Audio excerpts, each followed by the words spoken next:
नमस्कार आज आम यूट्यूब को आपण मानक स्वागत।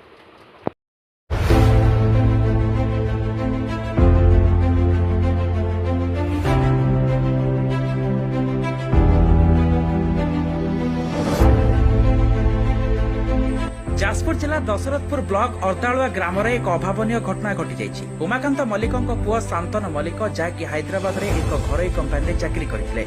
हेले तांको घर को फोन जोगे खबर आसिला कि तुम पुओ पड़िकी मृत्युवरण होइछि और हैदराबाद मृत शरीर को आम्बुलांस जोगे पठाई दिया।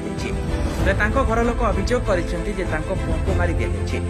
एपरी परिस्थिति रे अर्थर अभाव थिबारु ग्रामवासी सहायता रे आसिथिबा आम्बुलांस रो भड़ा ग्रामवासी तरफ दिया जाइतला बेले ग्राम रे शोकाकुल परिवेश सृष्टि होइतिला।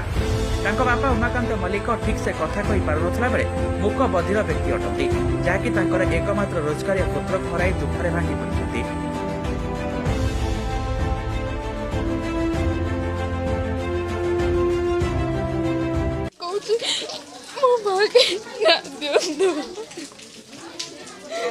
କିଛି ବି ହେଇନଥିଲା ତାର କେମିତି ସେ ମରିଯିବ।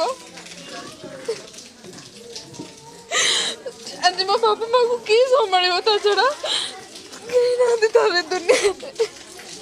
ତାଙ୍କୁ ଯାହା ବି ଅନ୍ୟାୟ ଦିଅ।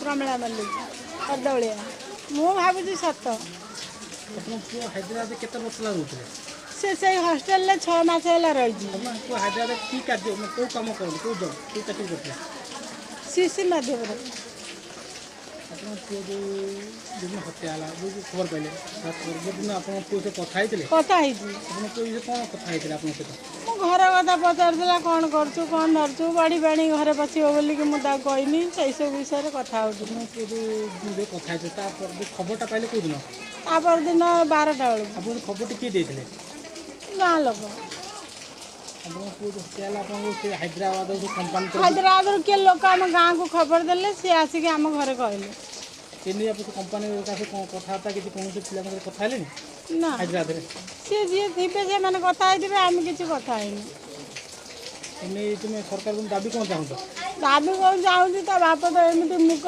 कथा कही पारे ना मो घर को केमती न्याय मिल मो पुओ को सेटा मु कहूँ। Dasharathpur block Prakash Kumar Sahu report Jajpur.